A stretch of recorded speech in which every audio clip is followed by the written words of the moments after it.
Welcome to Movie Mode. We're so happy you are here. Whether you're a new listener, I guess technically you're all new listeners because we're only like 6 episodes into this. I'm Ryan Snelling. I'm Austin Burke. I am ready to talk some India cinema today, Ryan. We were pumped for this, pumped going to the theater, and what an experience it was. We could also, I guess, talk about the people that were playing loud music in the theater next to us, if you want to. Yeah, no. We're going to talk about all of it. It was a very singular experience. It was very special to us, to this podcast. Guys, we missed you on Patreon this past week, so we thought, why not just go ahead and record an extra episode?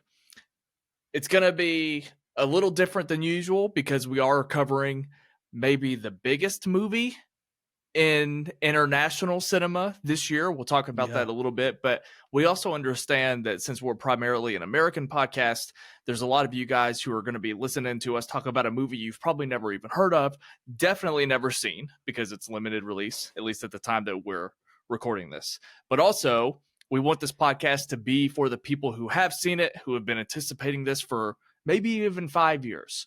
So we're going to talk at the top in a non-spoiler fashion so that everybody can kind of, get settled and learn about this movie, hear about our experience, and then we'll probably split into spoilers, and that's for the true Prabhas heads, if you will. So anyway, if you're a new listener, welcome. We're excited to talk about this crazy Tollywood movie. If you've been with us for the last few weeks, let us open your mind to what might be the most dynamic movie of the year, and maybe a movie that we talk about all year. I don't know. I'm kind of stewing in my thoughts. It's 10:30 at night. We saw this 3-hour epic. I have some brain fog, I'm not going to lie, and I think it's like sensory overload. So it's been a couple of hours since we saw each other, since we left the movie. What have you been stewing in? Yeah, I mean, it's just, I feel like this movie was a little bit of everything.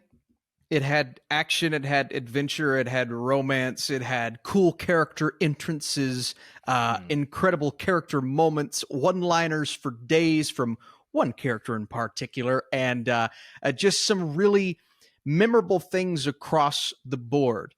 I mentioned at the top of the show that there was a couple next to us with a baby. That's the first thing that I keep thinking about. Man, look, it wasn't even the kid's fault. Beautiful kid, probably a wonderful kid. But let me tell you something. If you're going to distract this kid with an extremely loud, and I mean volume all the way up YouTube video, maybe bring some headphones. Yeah. Maybe don't do it while the movie's playing. Let's just, there are ways around this. If you can't find a babysitter, don't show up. One of you come. The other one can see it later. There are so many ways to not distract the other people who pay double the ticket price. Mind you, double the ticket price for this movie specifically, what I normally pay, to have a wonderful experience. And yes, it's a loud movie, so it was able to overshadow a lot of the YouTube video. But eventually, Ryan and we just got up and moved because it was too much. It was, and I don't think you saw me, Ryan, but when we got to that first row, I turned around and stared that guy right in the eyes to tell him, maybe you shouldn't play the loud YouTube video while I'm trying to watch this epic movie, because it was distracting. It was frustrating. And frankly, I wanted to throw something, but I have a kid as well, so I understand. But I will not be taking her to the theater until she's old enough to sit down and shut up. I guess I did ask the question, what have you been stewing in? But that was probably the last answer that I expected. That's it. It made me so mad. but I understand. We'll definitely talk about the theatrical experience. I was very curious as to how it would go down, because as soon as I pulled into the theater, and guys, this was like Wednesday at 2:30 p.m. I don't know if I've ever been to the movie theater Wednesday at 2:30 p.m., but it was the earliest XD screening. And as soon as I'm pulling in, I'm seeing all kinds of Indian people getting out of their cars. And I'm like, this is great. Like, this is exactly what I want to be steeped in. So then part of me was like, well, I wonder, I've never been in an audience that's primarily Indian or primarily Asian. So I'm like, are they like rabble rousers? Are they going to be fist bumping and cheering? Are they going to be yelling? Like, I'm kind of curious. It wasn't a packed house by any means, but No. I was definitely curious. The last thing I expected was for there to be a kid on an iPad. And guys, if you've seen this movie and you understand how loud this movie is, then you understand how loud the iPad had to be to piss Austin off as much as it did. So I will say I never got heated from it, and I think it was a very small part of our entire experience, though. Like I feel like we had a good solution, and then it was over and done with. But anyway. Yeah, thank God. But you're right about the movie being extremely loud. I mean, it's even so I know the manager at the Cinemark, and I was walking into that theater and he said, "Oh, what's this movie about?" So I told him, and he said, "All I know is that so far, just the trailers." And then I was walking in at the start of the movie. He said, "This is the loudest movie we've ever had in our XD theater." And that was true for the movie as well, man. The slaps, there was a moment where a character slaps another character, the gunshots, the booms, the explosion. And I know great sound design isn't just, oh, well, the movie's loud, so that means it's good.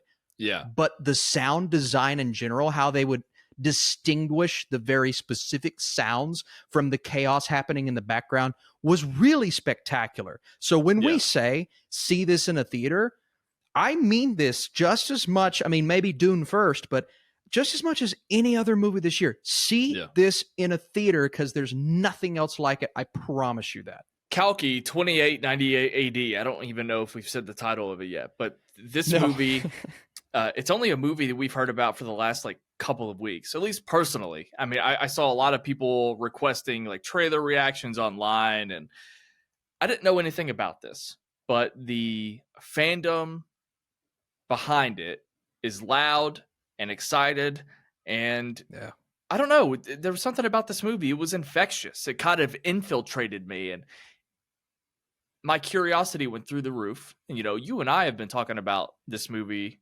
again, for just a matter of days, but we felt like this had to be appointed viewing for us. So I do want to kind of go over what this movie is about for the people who don't know, and then kind of talk about why we found ourselves witnessing it. I will go on and say, since we kind of touched on the theatrical experience, I know some of the fans of our channels, they've been wanting us to see this on IMAX. We do not have an IMAX near us, so we saw it in the closest format possible, which is Cinemark XD. So sorry we did not catch it on IMAX, but even the Cinemark XD showing today was the only day, I believe, that they're showing this movie. Is that how you understood it from when we were talking at the end?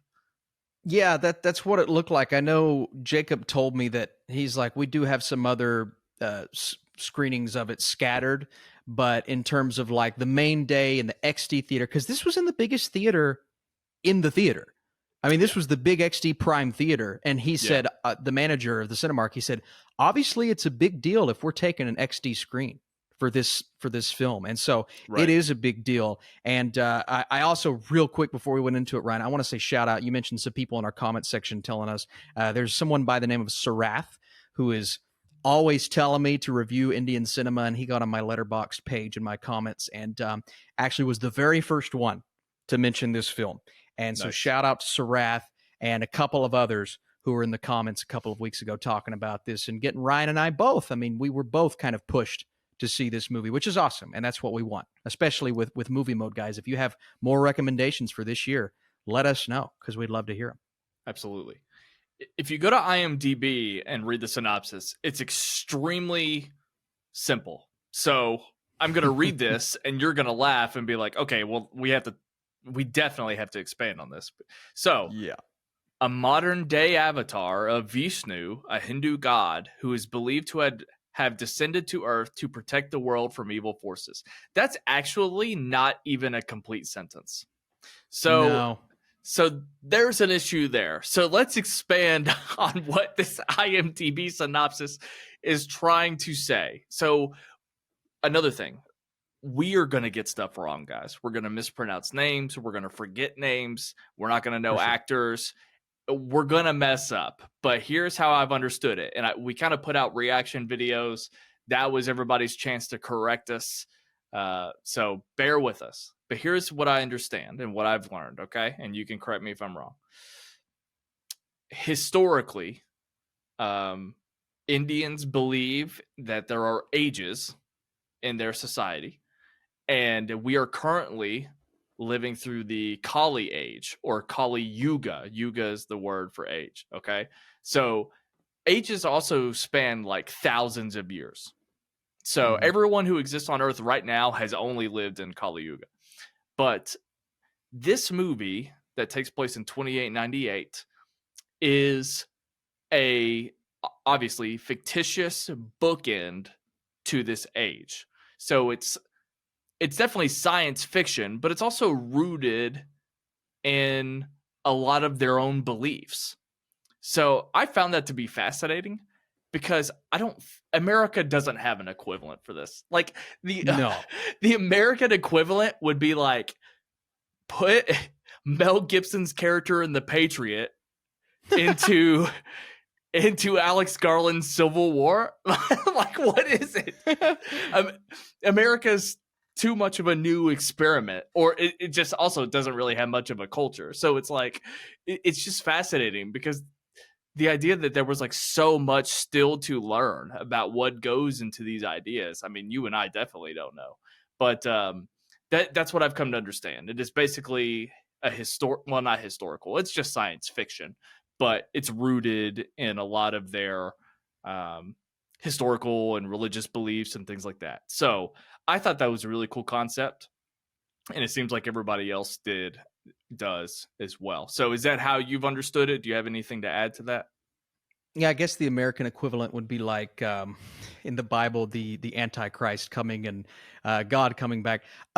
Much more sad and not really exciting superhero-esque type of historical context to what we believe. Yeah. And there's not really a timeline for that. But for this, they were able to take it, spin it, put a sci-fi spin on it, put a superhero spin on it.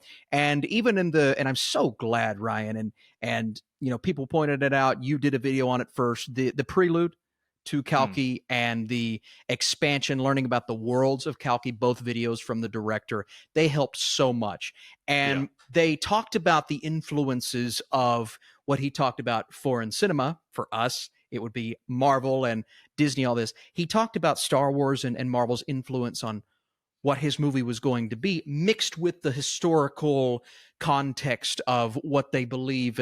And so that combination was, I didn't expect anything like what we got, but that combination ended up being the perfect combination. And it made something that feels like, you mentioned it to be a singular experience. I mean, this really is its own thing, its own idea, even with the clear influences and we'll talk about the movies that we saw while watching this movie. But because it has that context of this is an alternate version of that future, and mixed with the beliefs and the religious aspect of it, man, it's really cool what they did here. And I think we have to give the writers credit mixing all of those things together, because you feel the influence, but feeling the influence and then making something feel way too familiar and predictable is one thing. This wasn't that. I didn't find it to be overly familiar to where it took away. I found it to be familiar in a cool way to make it its own thing. And so I really enjoyed that. And I love just the combination of different ideas. But you're absolutely right.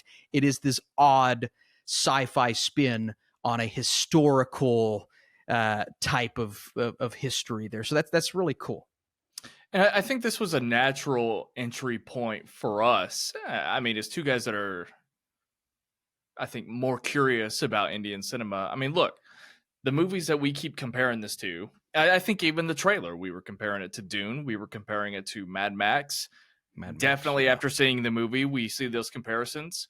But for me personally, I have seen two other films with Prabhas, the main actor in this film, and a big movie star, as I've come to understand, and Bahubali. So I don't think you've seen Bahubali Part 1 and 2, correct? No, okay. I have not. So basically, also massive epics, that are about like warrior clans and giant palaces and things. That it's not science fiction, it's not futuristic. It is There's definitely a messianic figure played by Pravas as Bahubali. And I was honestly a little hesitant to see him play that again, but we'll talk a little bit about that. But I was already familiar with so many things that go into this movie. So I think it was welcoming. And I think, if I could answer my own question, I was just about to ask you, but why did we see this? I think that's a little bit of it, though. Is it like, yeah, I know the movie star. It looks like movies that I'm already familiar with, while also being a part of the biggest movie of the year. I mean, it just seemed like a natural step into this culture and world and industry. Yeah, I really got a scope of. I watched Solar parts 1 and 2, and I really got an idea of who Prabhas was. And I mean, the movie star quality. People will say this guy's a movie star, that guy's a movie star. This guy's a movie star. I mean, Yes. you feel it, and especially the context of this film. The moment he shows up, the movie got better. The second his character showed up, and I found him to be the most compelling force in the film. And so I was really excited just from seeing Solar, how different that character would be compared to what you were describing from that movie. I haven't seen either one to this. And the fact that he's not playing the same character, even though it's the same type of character, and bringing a different spin on it every time is, again, the definition of what a movie star is. And so not to say that he carried this film on his shoulders, but he was absolutely my favorite character in the movie, and being the most... there are multiple tonal changes in this film throughout, up and down, back and forth. You get these epic and intense moments that are really keep you on the edge of your seat. And then you get these moments where you're sitting in your seat, you're cracking up because it's like, did they really just do that with him? Right. He is a part of those, right? But he owns them, and he kind of uplifts you, especially in the moments where you need it most, because this movie gets dark and it gets dreary at points. So he really brought that to the table, and I found him to be just spectacular in this film. Yeah, I think movie stars the term that I want to use too, because I think we make distinctions between like movie star and actor. So it's like, I would put him in that category. He's a movie star. He's a charismatic presence. Excuse me. He's magnetic. That's the kind of guy he is, and I appreciate him. I'm very excited to sit down and watch Solar eventually, by the way. And you should watch Bahubali as soon as you can, because it rules. But awesome. But yeah, so I agree. I think this might be the best ensemble of all of the Indian movies I've seen, though. So we're talking RRR, Bahubali, Pathan, and Manjamel Boys. I think this is the best as far as the most well-rounded cast of characters for me personally. Nice. But not to spoil it, but it still might be on the lower end of the 5 that I've named. So there's just a little tease for what I think. But so the Kali Yuga is the age that we're in, and in every age, there's an avatar of Vishnu, the god that I mentioned in IMDb, this person who's supposed to come and, again, a messianic figure. He's supposed to take care of business and save the day. And so that's what a lot of this premise relies on, is the next coming of this character. But we are introduced to all these settings and things. So it's an apocalypse, right? So there's a wasteland. We have this area called Kashi, which is where they're all impoverished. The river Ganga has dried up. So things aren't looking too hot. They are overruled by the elite that all live in what's called the complex. So guys, picture Elysium. You and I naturally went to Elysium, and we kind of mentioned that. So Neil Blomkamp's Elysium, how they build... it's a ring, I believe, right? It's been a while since I've seen it. But where all the resources are and all the elite live, and they have healthcare up there. And, so all the poor people are on Earth with Matt Damon. So it's a lot like that. But there's also a rebel faction that is hiding out in what I call Wakanda Asia. We'll get to that in a minute. The Asian branch of Wakanda, but which is also a really cool aspect of the story as well. So anyway, those are sort of like the factions, the settings, and so I think we'll naturally talk more about the characters and everything as well. But just so everybody understands what kind of movie it is, but it's a sprawling adventure, and as we've kind of alluded to, there's all kinds of tones and genres, and it's just a really interesting mashup of movies. And you know, it didn't bother me at all to the actually, I kind of want to relate this to visual effects too. Not that I want to open up to visual effects, but here's sort of this overall idea that I have. It might not do something particularly better than the movies that we're comparing it to, but it still feels new and different because of the overall package and because tonally it's wildly different. I mean, how would you explain your experience with this compared to, I don't know, the rest of your cinematic experiences? Well, I can individually call out some things that I thought fell flat in this film. I mean, the opening sequence Fell when we flat? get that but yes, when we get that backstory, just in terms of visual effects, when we get that backstory, our young version of our guy was atrocious. The visual effects were atrocious because for some reason, now, do you know why, Ryan, they decided to fully CGI his face? Is there a reason why they did that? I can't think of a good reason because just have another actor. But I mean, the intent is to obviously just draw on a younger version of the older actor. So it opens up, guys, with this flashback of some warriors fighting it out on the battlefield, and we meet one of those characters ages later.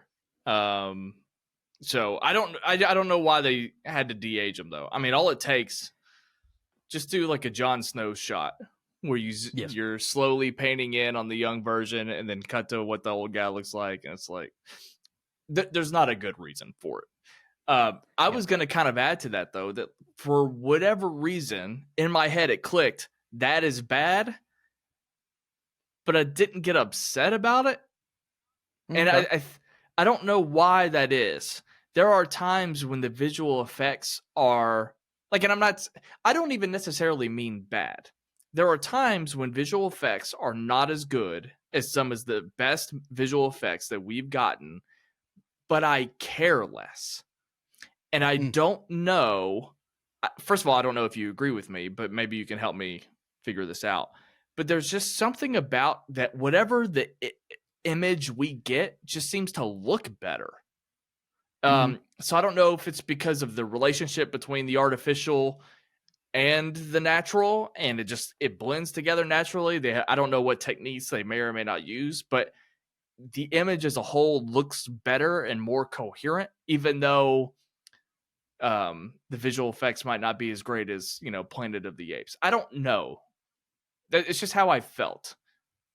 And I think that's kind of what I was relating to the tone as well. It's like the tonal shifts in this movie, I don't know that I would give them a pass in an American movie, but there's something about how these movies operate to where I don't mind them. So I kind of had visual effects and tone in that same basket. Yeah, I'm with you on tone for sure. Tonally it is, I guess some would watch this and say it's all over the place, but it feels intentionally all over the place. And again, when you get deep into those dark and dreary moments, you often need something to kind of pull you out of that and remind you why you're enjoying this experience in the first place.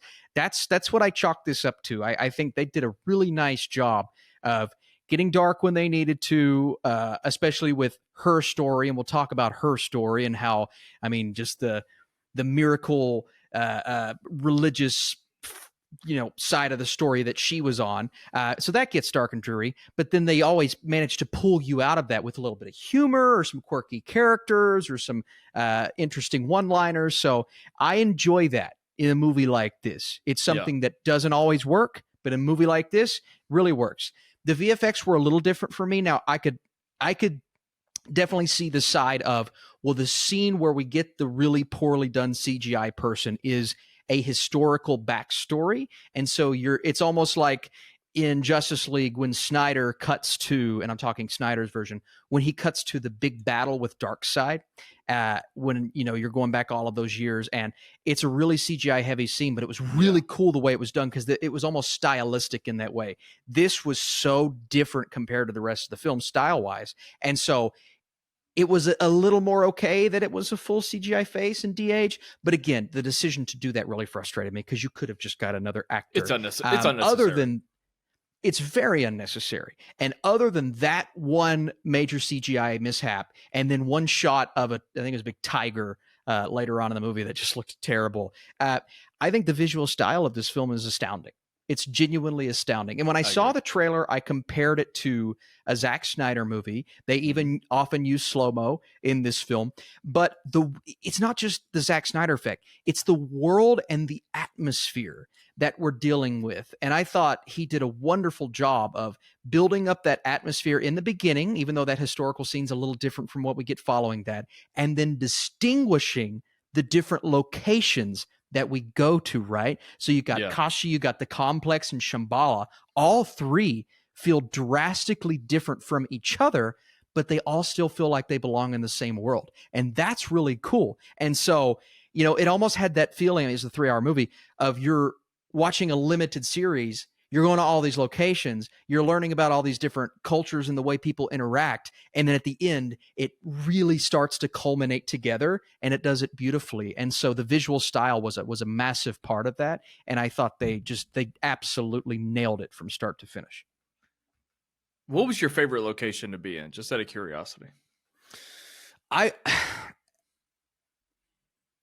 Probably the complex. I mean, Shambhala was cool. Don't get me wrong, but probably the complex because, and I guess we can go ahead and talk about this. Bhairava, and we won't get into full spoilers here, but he's really, really wanting to go to the complex. And at a point in the movie, he gets to go to the complex. And when they actually it almost feels like a fever dream, the way that they're portraying it. But when he actually starts to, explore that, and they go on this adventure and they're hiding from the security camera and all that, I found it to just be a really excellent location, a really cool place to find our characters, especially him feeling so out of place from everyone else.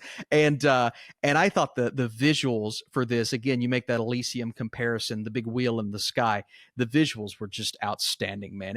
It almost gave me like Lord of the Rings vibes when we would get these huge statues and these big, like the big. Did you feel the same way? I was literally about to make a Lord of the Rings comparison, but yes! I was gonna make it to Shambhala, but okay. So the character you're speaking to, by the way, Bhairava, that's Prabhas's character. He's a bounty hunter that collects bounties in Kashi, and he dreams of accruing enough money or units to go to the complex. So he has an opportunity to go. It's not a spoiler, really. It happens early on, but it's also just how the movie naturally takes us to the complex. So, sure. But Shambhala is probably my favorite personally, because I'm just like, we never see shit like this in American movies. Like it's always just like, whenever we go to another world, it's like an indoor set, or you go outside and you can tell you're on Earth. It's like, they're in Jordan, or they're, it's like, not that that's necessarily bad, but to actually have like a design of an entire civilization, essentially. I mean, that reminded me of like Lord of the Rings, and I loved it. But also, just to speak to how fleshed out these worlds are. We obviously start off in Kashi. Everything's dried up. It's a sand place. It's Dune. It's Mad Max. When we get to, and I'm not kidding, about this. Like, it sounds like I'm being silly, but there's a moment in the complex where Bhairava and Roxy are on a beach, and the way that it's filmed, I felt like it was the first time I had ever seen water. Like, it like moved me. I couldn't believe it. And even like a few shots before that, and you can see this in the trailer, I was waiting to see how it factored into the story, but there's a big wide shot, establishing shot of them riding horses through this tree line on this big lush green hill. And even seeing that, I mean, it's like what Rey probably felt like in Force Awakens. But I am in Kentucky and I've only been in the desert for 45 minutes in a movie theater. But I don't know, there was something about, I was like, I cannot believe how affecting that was. So I think, again, you were just talking about how great the complex felt being there. I mean, yeah, I felt how dire the situation is, and I felt like that character in that moment. I thought that was really cool. I also thought they did just talking about Provis's character, and you kind of have, they spent a lot of the movie making me think he was, and I don't want to dive into spoilers. They spent a lot of the movie making me think he was like the hero and the guy that we're rooting for, and then that's not necessarily the way it goes. Yeah. You don't often see that, because I felt so conflicted during the final act of the movie. Like, who am I rooting for here? Genuinely, who am I rooting for? Because, you know, his desire to get to the complex is so riveting. And like you said, when he's on the beach, you can feel what he feels.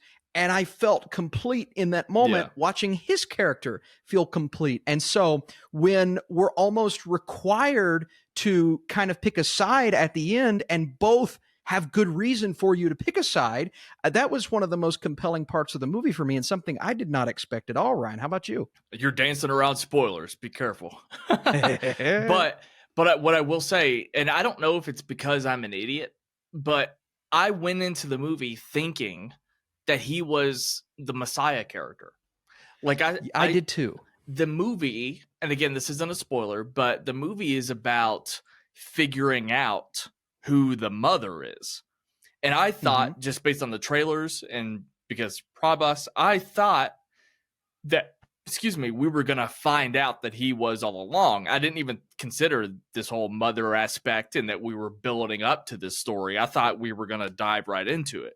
And he's just a bounty hunter that's working. I mean, he's like a Han Solo. I mean, he's just a dude, boots on the ground. He's trying to work and make money, and he's a bit of a scoundrel, and he's after the chicks, and he just wants to make it to the complex. And I'm glad, again, because I was kind of worried, like, I've already seen Prabhas play this messianic warrior figure. Do I want to see him be a movie star? Yes, but I'm grateful and thankful that there was that dynamic in this movie.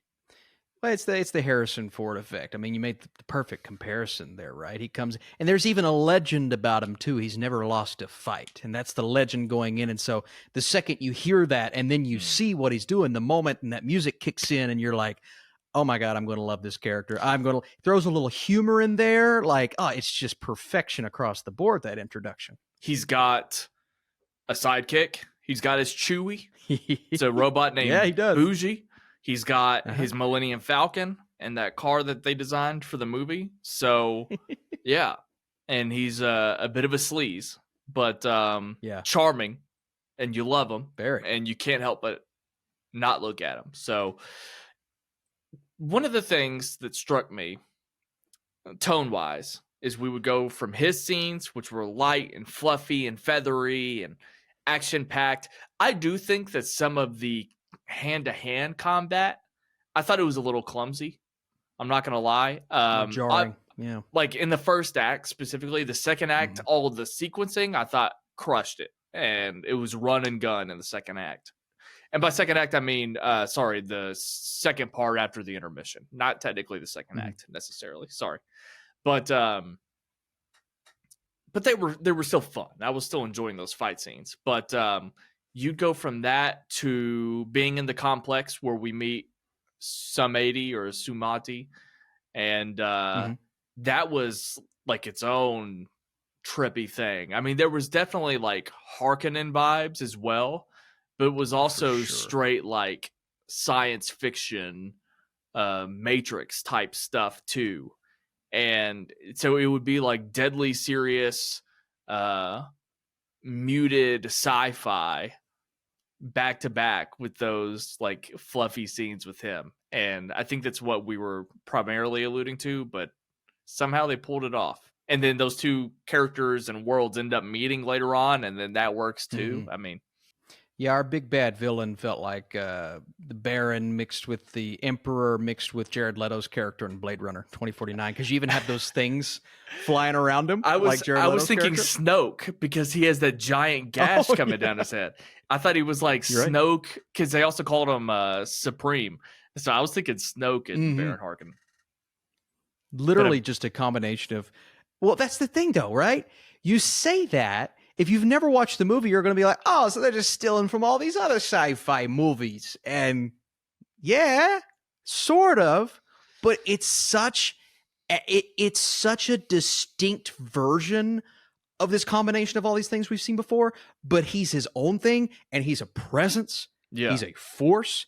And the movie goes from, oh, he's a funny character.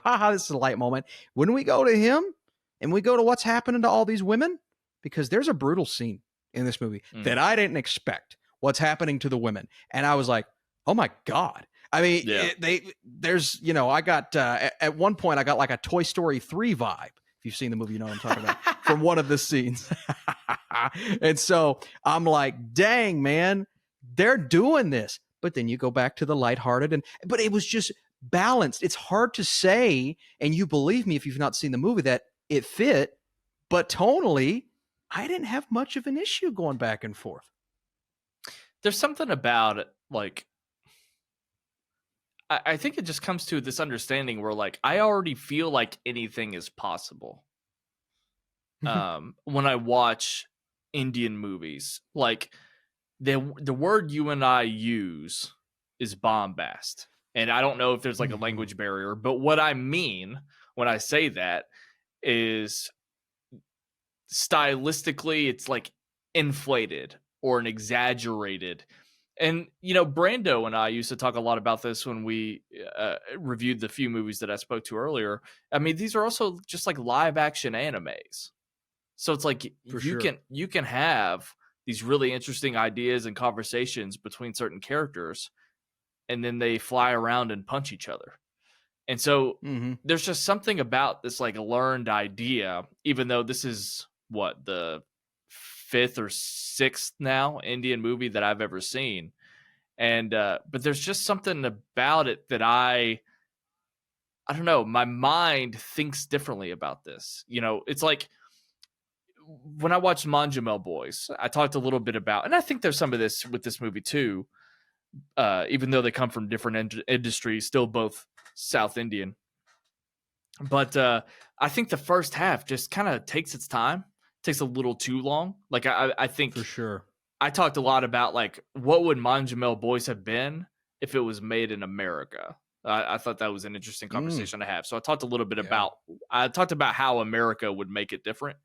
But I think making the first act more succinct in both movies would definitely help it. But, you know, a commenter, and forgive me, I don't remember the name, but somebody was like, yeah, this is just how all of the movies are for the most part.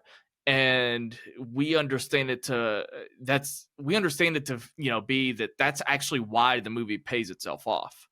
And, you know, Manjamel Boys and also this, I mean, they run and gun at the end, and then you're feeling all kinds of things. So I'm just like, yeah, you know what?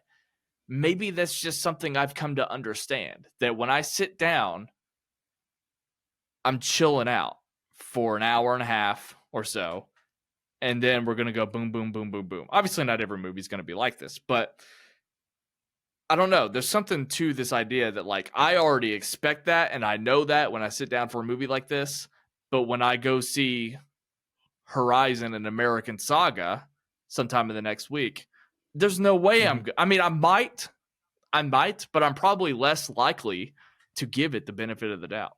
it's like your brain has to click and adjust when watching a film like this, especially this one with on the scale that it is, being maybe the biggest blockbuster we're going to see this summer. I mean, I genuinely believe that it's one of the biggest movies I've seen in the last 365 days. But so your brain has to adjust to seeing that and understanding it's going to be a lot different tonally from American movies, and understanding there's this anime flair to everything feeling slightly exaggerated. And I mentioned, from the one-liners to the way the characters talk to each other, to the way the music kicks in, to the way the camera moves around our character in swift ways that we just don't often see in American films, and the use of slow-mo. It's not constant and consistent slow-mo. I noticed that in this movie. It's not slow-mo like we see it here. It's they would move the camera and then they'd slow it down for a second and then they'd move it, go back regular speed. And I'm like, that's something I rarely see in American movies. And I like that. It's different. It brings a different feel to a story. It brings us closer.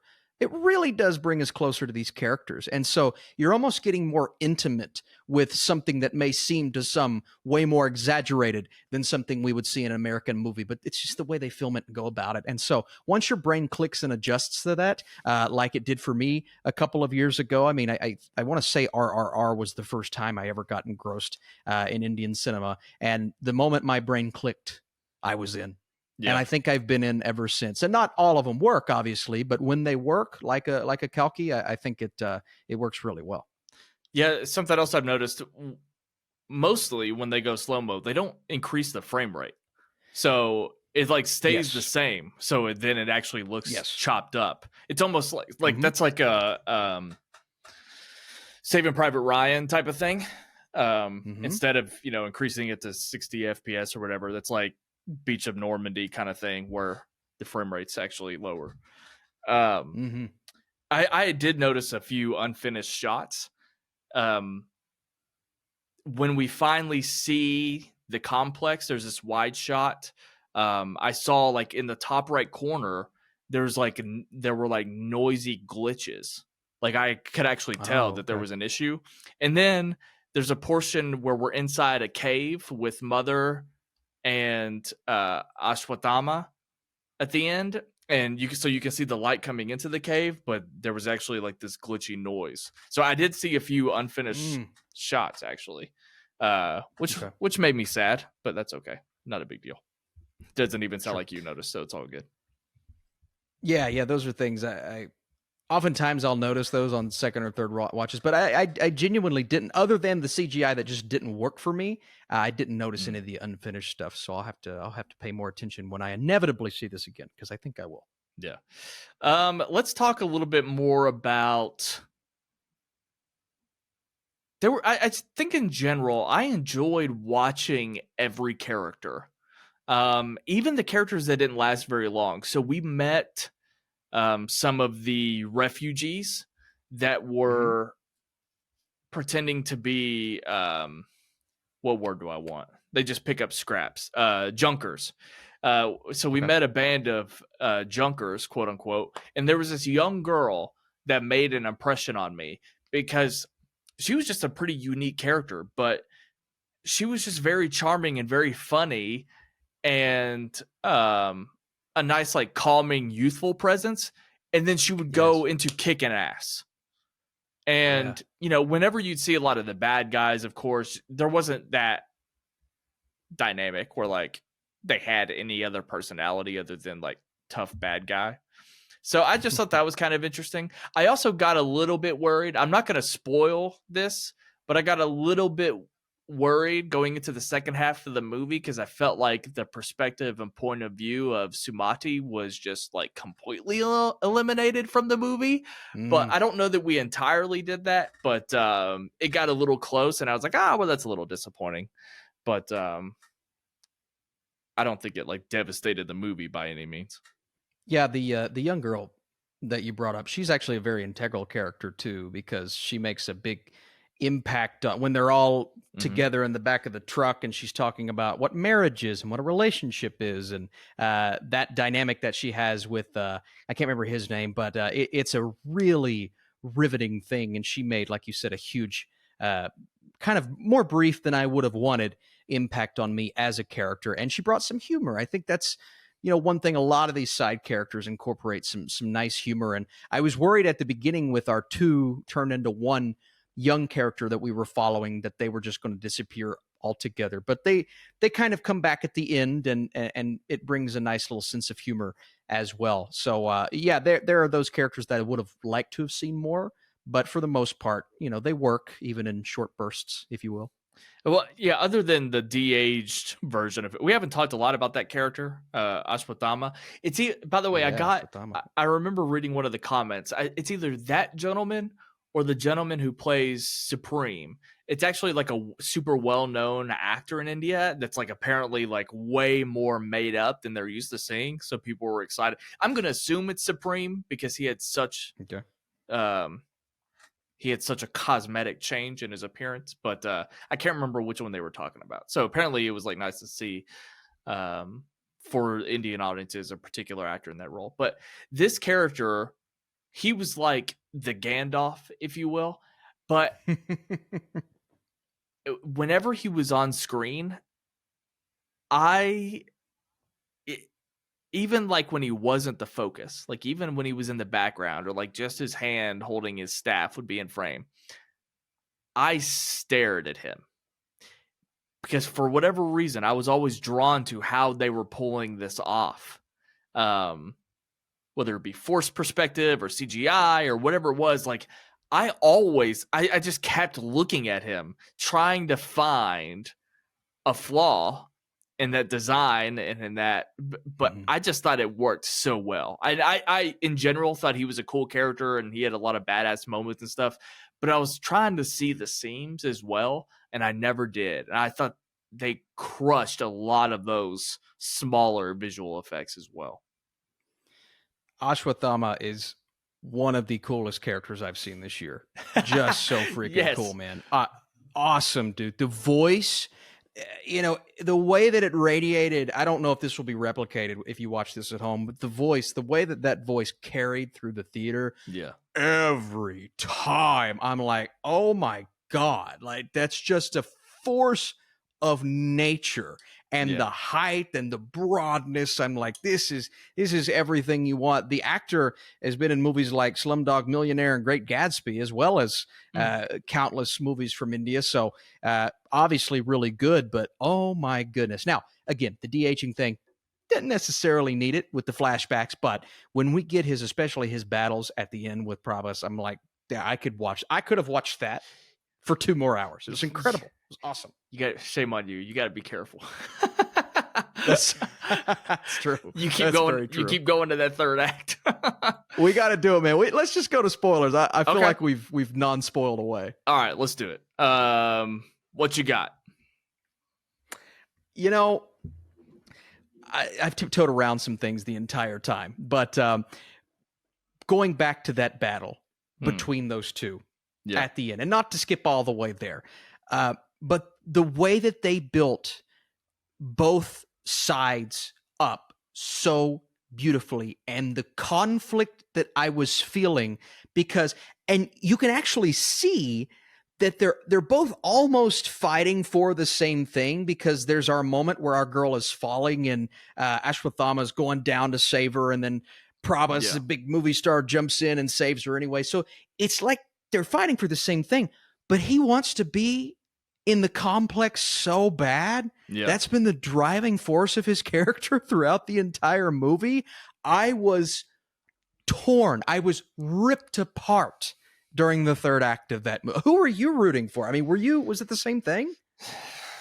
I was definitely rooting for Ashwatthama, but here's the thing that I was thinking about. And this goes back to the idea of like, well, does the slow burn of the first act actually pay off even more so? Because I was thinking, does this character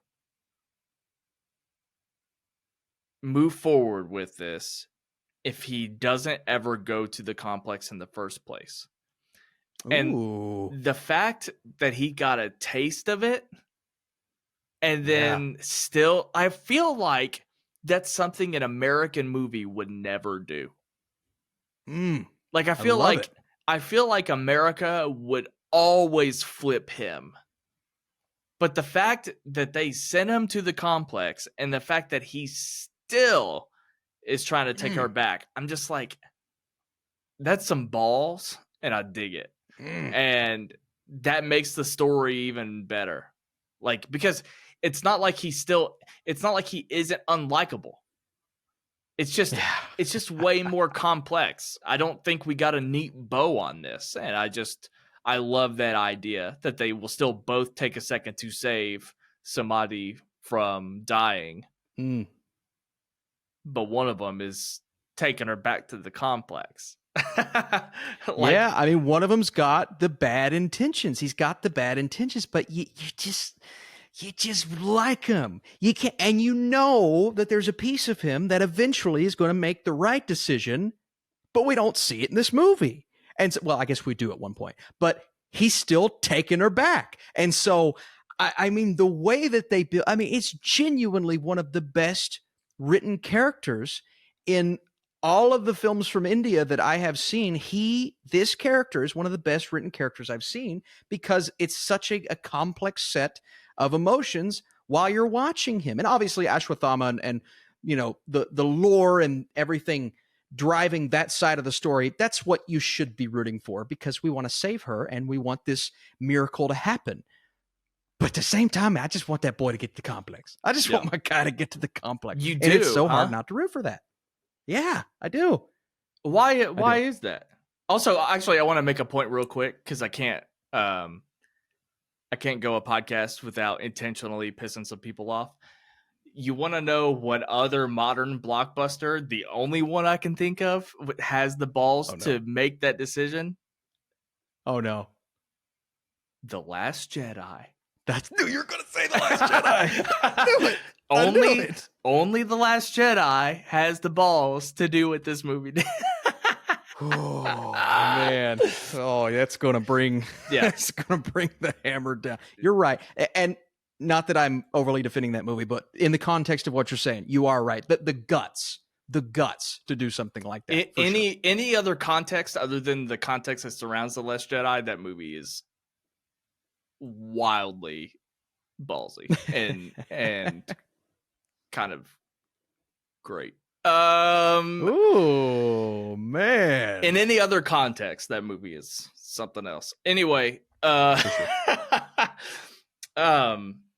where were we going? Oh, I wanted to find out. So I'm just curious, just because the complex are the elites. It's the people that have been draining all of the resources from everyone down in Kashi. Do you want to see Bhairava go up there because you believe that he's going to make a difference, whether he's there, or because you just like, what is it about that scenario that you latched onto? Well, considering he got a taste of it, he didn't actually see what was going on up there. I think he knows what's going on, but his mindset now is, I want to be up there because I want to live this lavish lifestyle. For me, the type of person, character, human being that he is, I envision him getting there, realizing that it is the place to be, but maybe it's not the kind of people that need to be here. And I envision some sort of a revolution happening. I envision some sort of a fix the problem type scenario with him still getting to, get to the promised land and make a difference and get to stay there and all of these beautiful things. And so I envision that maybe happening down the line, but I just want him, and I don't want him to take her there. That's not what I was wanting, but I want him to get there, maybe start, and there are plenty of revolutions going on in this movie, but maybe start one closer to the source and hopefully eventually get to see a little showdown of sorts with the people in charge. And that's kind of why I was hoping throughout the entire first two, going into the third act of the movie, that he would get to go and stay for a while, not get kicked out, and kind of see what was going on. And so I really, really want him to make it there. Yeah, that's why I had to ask you, because it's like, how can you be a fan of that if ultimately he has to take Sumati back to be there?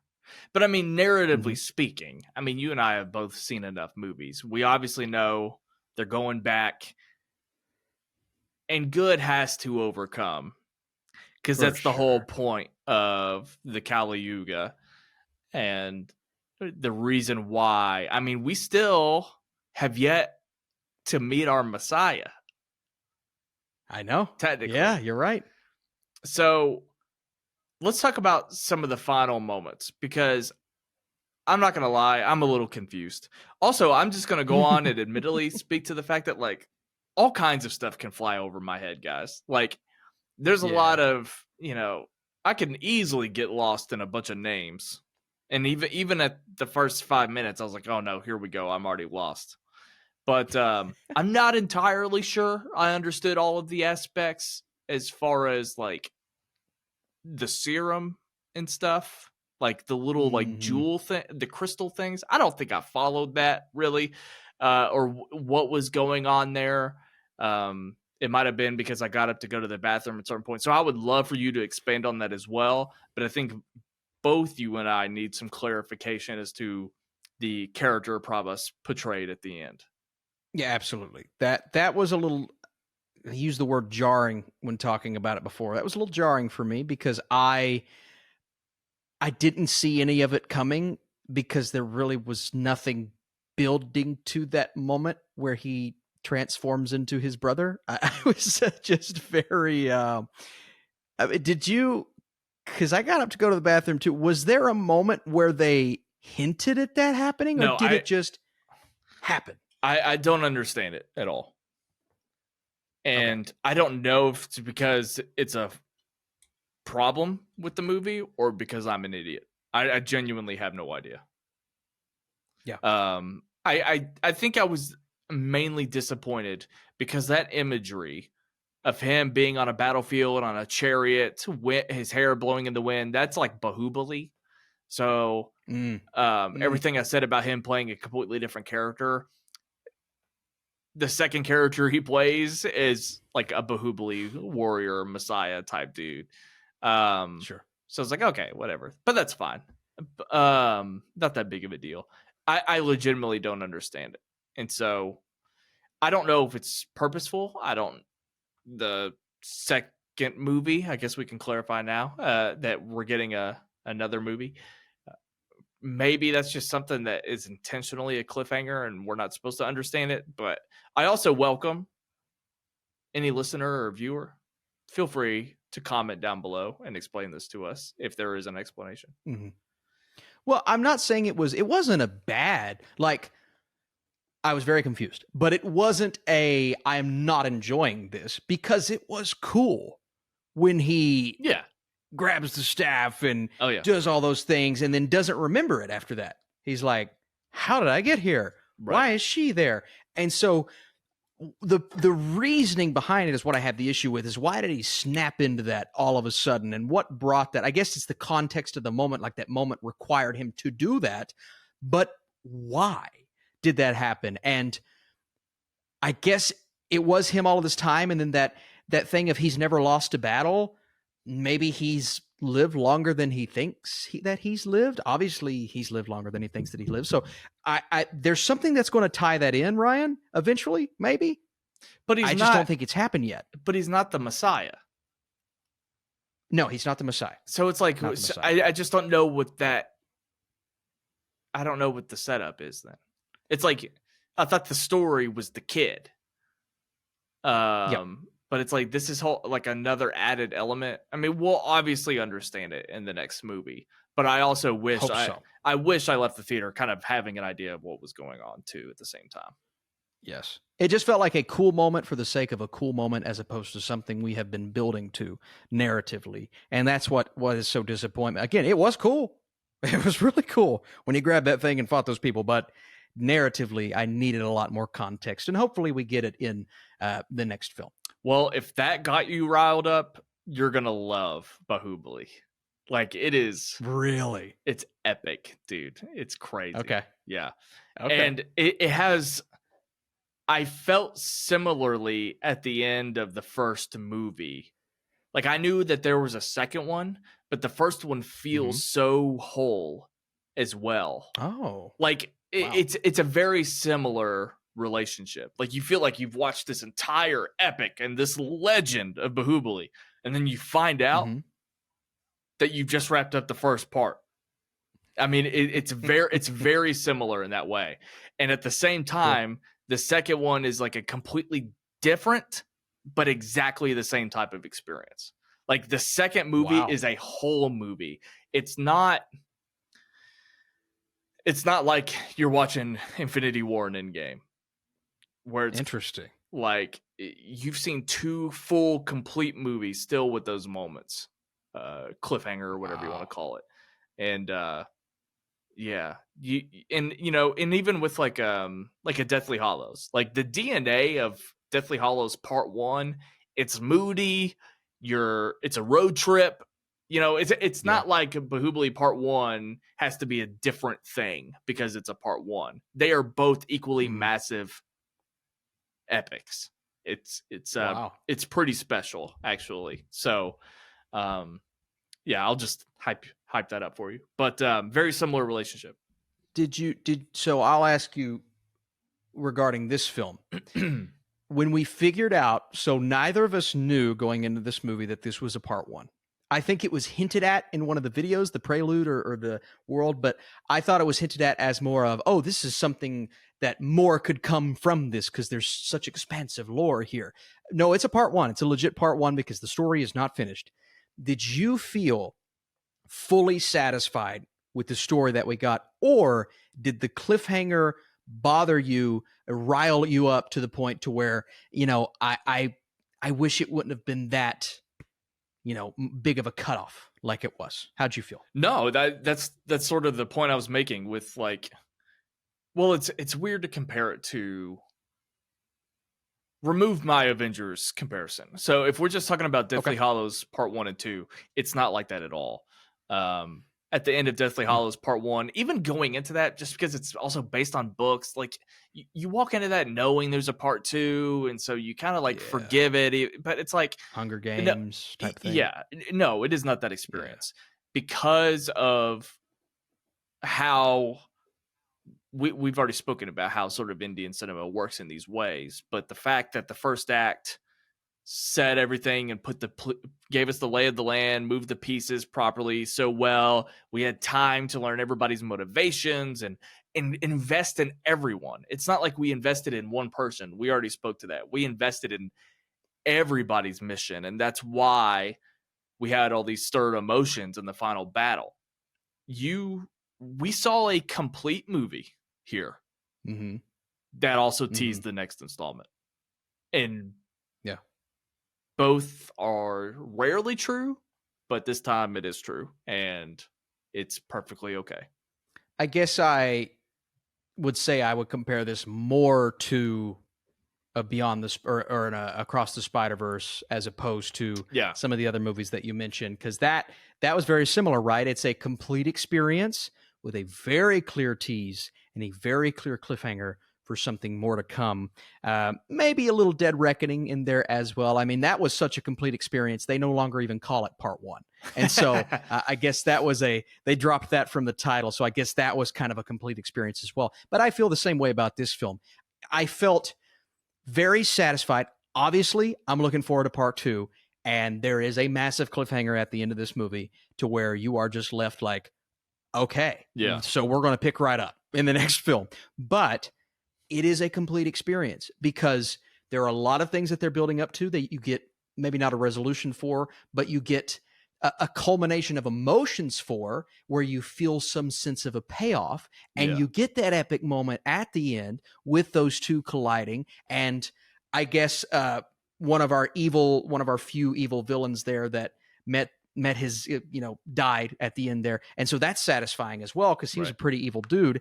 And then that one little tease at the end with our big Harkonnen, Snoke type character, which just set us up for something so freaking cool. I felt very satisfied by the end of this movie, and I walked out not angry that there's a part 2, but more excited to see when that's coming and to hear announcements for it. Admittedly, I think that maybe not all, but I think a lot of it has to do with the fact where we were when we walked into the theater to begin with, and everything that we spoke about at the beginning of this podcast. The fact that we're going in, have no idea what to expect, we're just excited to be a part of this thing or whatever. The teaser just gave that to us again. Like, that tethers you and I to our first ever Indian franchise in real time. Like, that was an invite. Ryan and Austin, stay with us, be a part of this. And I don't know how we could be dissatisfied with that. Like, there's so many more layers to it that have us, like I said, tethered to Tollywood, this franchise, whatever you want to say. And I guess there is something cool about not knowing that you're in for a part 1.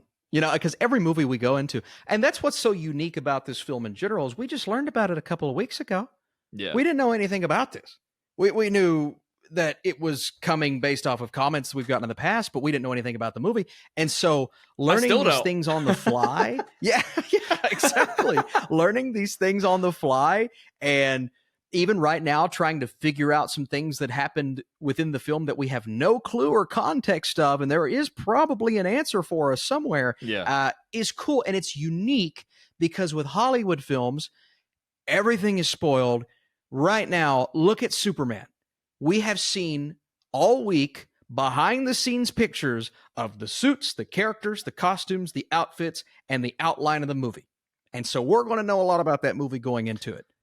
It is almost the exact opposite of this experience. Knowing nothing, not even a quick synopsis of this film a week ago, and getting to experience that in real time and not knowing anything about it is really, really cool. You know, I agree with you, but the Superman comparison, I'll push back on a little bit because I think the set photos and everything are actually good for it.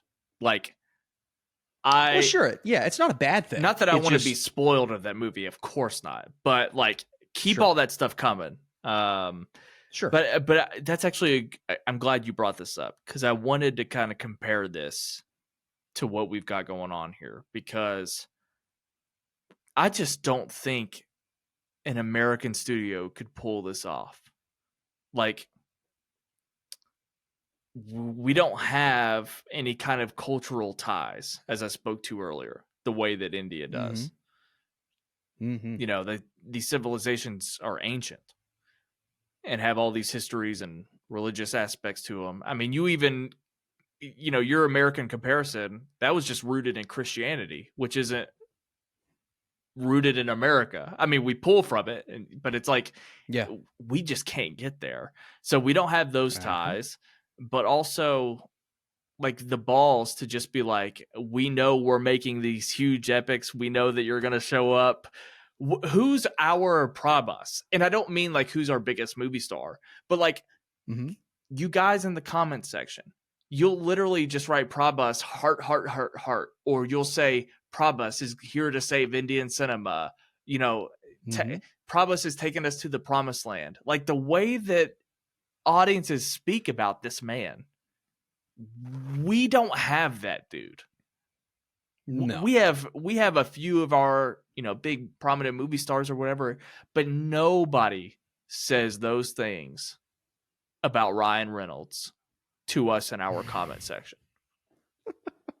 Like, yeah, there's like Deadpool and Wolverine are going to save the MCU. I guess there's a little bit of that, but it's like, but there isn't this idea that Hugh Jackman is here to save cinema and we're going to see and love every single thing that he does. Like, that sentiment doesn't exist.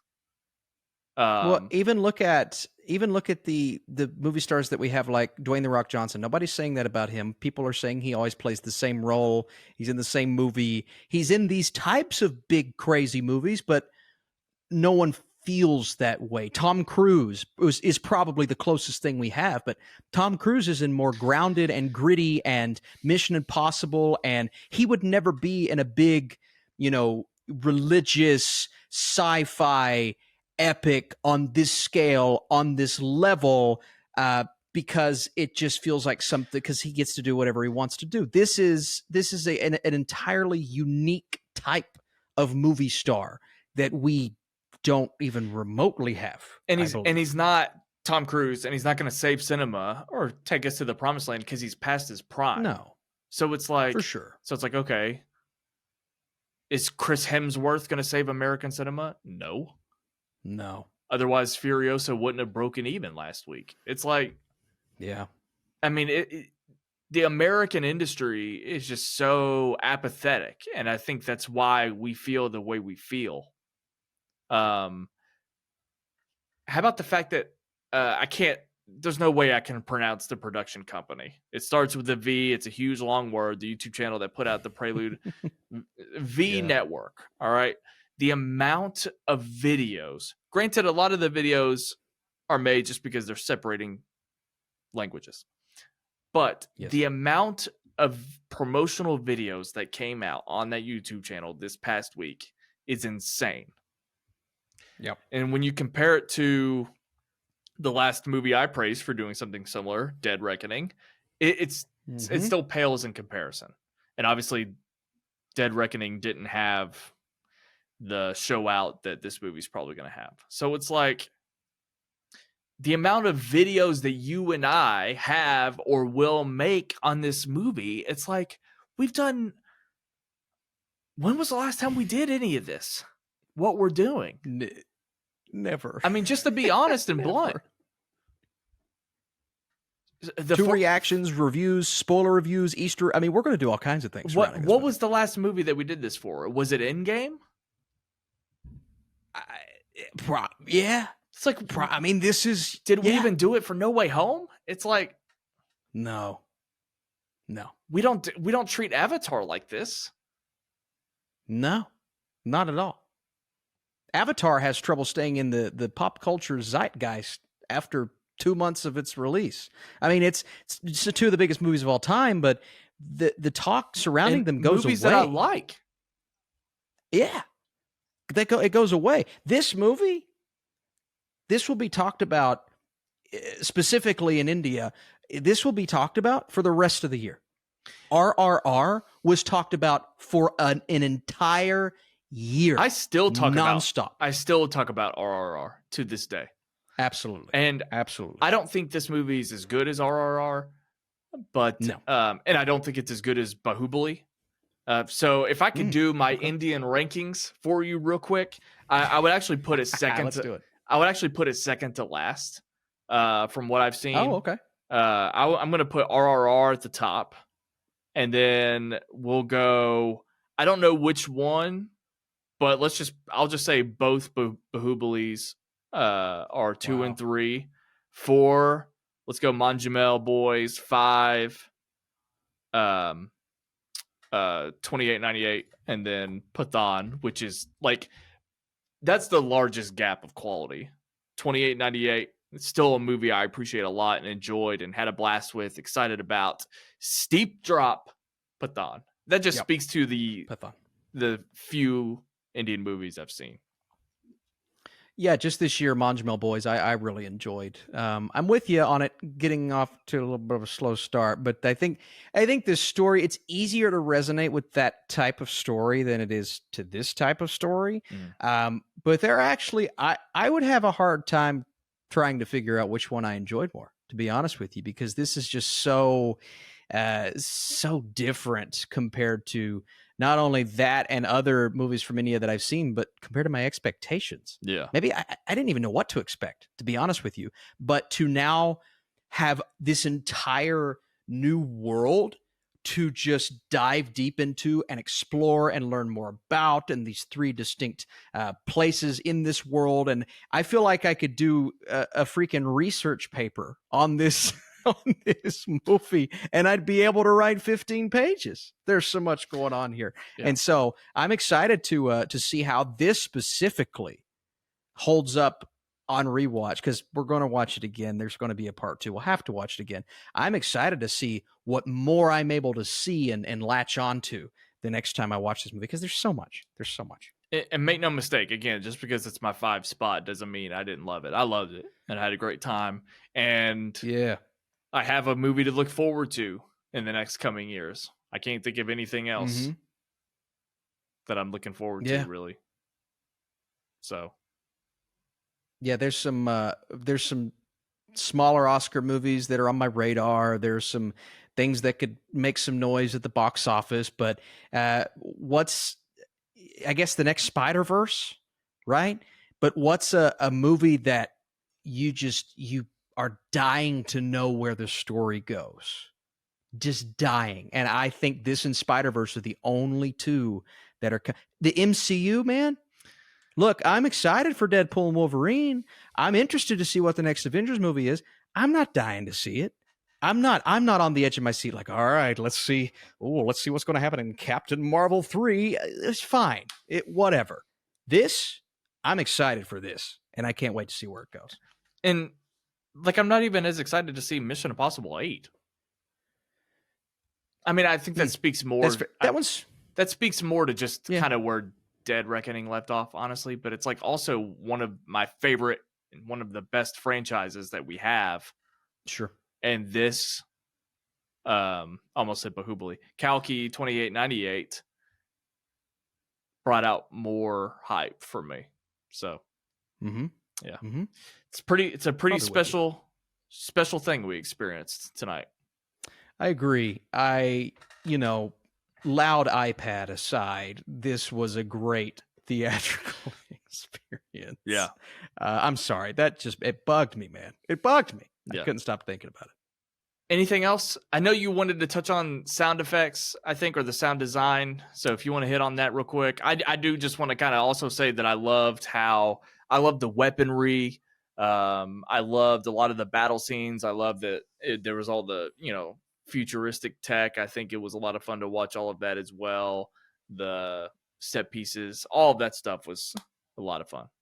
Yeah, and the different tech in the different locations, the complex, Shambhala, like they all had different things that felt unique about them, which was really cool. And so they did a great job of distinguishing that. Yeah, I believe the sound design in this movie is some of the best I've ever experienced in an XD theater. That's a very specific thing because IMAX is always going to trump XD for me, but the sound design is phenomenal. First of all, the way that it comes across via the speakers, the levels that we were on, trumping all of the things happening behind them. The sound effects were always at the forefront, which I really appreciate. I just recall the slap when that character gets slapped in this movie. And it was so just boom, like I felt it. I felt like I was in that moment.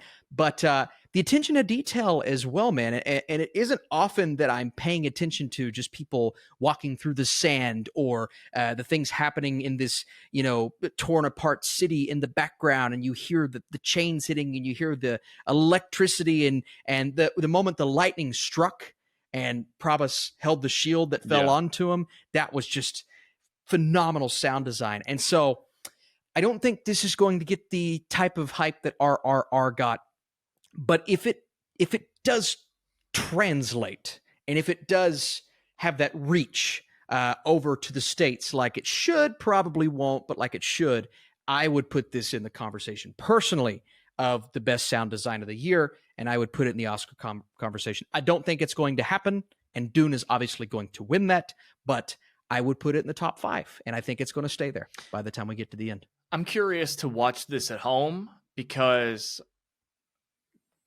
home releases always have a problem with dialogue getting lost in the mix. Absolutely. Absolutely. And this dialogue seems to, maybe it was just because we saw it in XD, but it just seems like their dialogue cuts through so much nicer. So I wonder if that's going to translate at home when we watch. But the sickest shot for me, it was a shot, I don't even know how to explain it, but it was just half of Prabhas's face. And it was the like heat waves were surrounding him, and it was like entirely orange. It happens towards the end. I don't remember exactly when it happened, but there's a couple of shots that were just like extreme close-ups, but he was like partially off the frame, and they just look so intense and so sick. But that's all it was. What a movie star. Just him. Nothing else. The best shot for Prabhas for me was when he's by the water and he takes the water and he just kind of puts it on his face like this, and not even talking visually, just what that moment represented was so beautiful, man. And again, that's performance related, obviously, but that's the direction. That's just leading up to that moment, man. That was, like you said, it's like touching water for the first time. I just thought that was awesome. The way that they slowed down on that and he just put it across his face. I'm like, man, I'm feeling this right now. To our Indian audience, I hope we did you justice talking about that film. I hope you weren't just, cringing the whole time. I feel like we had a much like Kalki 2898 AD. This podcast was also a meal. And I don't regret our experience today in the least. So it was a lot of fun. It feels a little sad. I'm not going to lie that I'm going to hop off here and just be on like the Acolyte watch on YouTube. And like, it's like, we're just, we got in A Quiet Place sequel to watch. And it's like, okay. And then we wait for Deadpool a whole another month, Yeah. You know what's going to get me through it? I'm watching some more Indian movies. Yeah, buddy. Got some more stuff coming, guys. So here's what I wanted to. Let's take a second and talk about our content. So, sure. For those of you who don't know, my primary YouTube channel is called Rewatch Ryan. Lately, I've been putting out a whole bunch of different things because I'm testing out the things that I want to do. I definitely want more Indian cinema represented on my channel because right now that's what makes me happy, and it's just more fun to talk about and more fun to experience. So I've been trying out a few things, but I am starting a brand new channel that I'm going to put eventually I shouldn't say all, but most of my not rewatches, most of my watching older films. I couldn't spit that out for some reason. So like new releases and stuff, that's gonna be on Rewatch Ryan. So when we're talking about Kalki, when we're talking about Kill, all of these things that I'm going to be reviewing and discussing like I would American movies as they come out, that's Rewatch. But I started a brand new channel called Reboot Ryan. It's the second coming of me, and that's where I'm going to start putting out these first time viewings, these watch alongs, things like that. So I'll probably still do trailer reactions and things on Reboot Ryan because again, it's still going to have most of my Indian cinema and stuff like that. But when we're reviewing movies or doing things like this, it'll still be. So sorry if it's confusing, but it makes sense to me. So if you haven't already, subscribe to Rewatch Ryan and Reboot Ryan. Links are in the description down below. Sir? Yeah. Main channel for me obviously is Austin Burke. That's where I do my movie reviews and hopefully a lot more of this type of Indian cinema because there are a lot of movies that people keep recommending that are coming out this year, have come out this year. So we're hopefully going to do a lot of reviews on there. And then I recently brought back a channel from the depths of nothing, retitled it to Burke Reacts, where I'm going to hopefully start doing more reaction videos to everything streaming and whatnot. But on there, I would also like to heavily react to Indian cinema and content and maybe put a couple of these conversations that Ryan and I have regarding these movies, specifically this movie, over on that channel. And so if you guys would like to check out Burke Reacts, we're getting it off the ground literally today is the first day, but that's hopefully going to be two places where I spread out some of this our covering of Indian content. And just like Ryan, man, being able to discover some of these things is really fun, really cool. And as always, we're going to be on Movie Mode talking about the new movies that we see, and hopefully more are like this one that we just saw. Absolutely. So if you're listening to this on your favorite podcast app, just know we do it on YouTube as well, youtube.com/@moviemodepod. If you can see our faces because you're on our YouTube channel, just subscribe to the podcast feed anyway, because you never know when you might need it, and it really helps us out. So that's all I got. Is that all you got? That's all I got, man. All right. We're going to do another episode talking about A Quiet Place later on this weekend. We'll see you then. Bye-bye.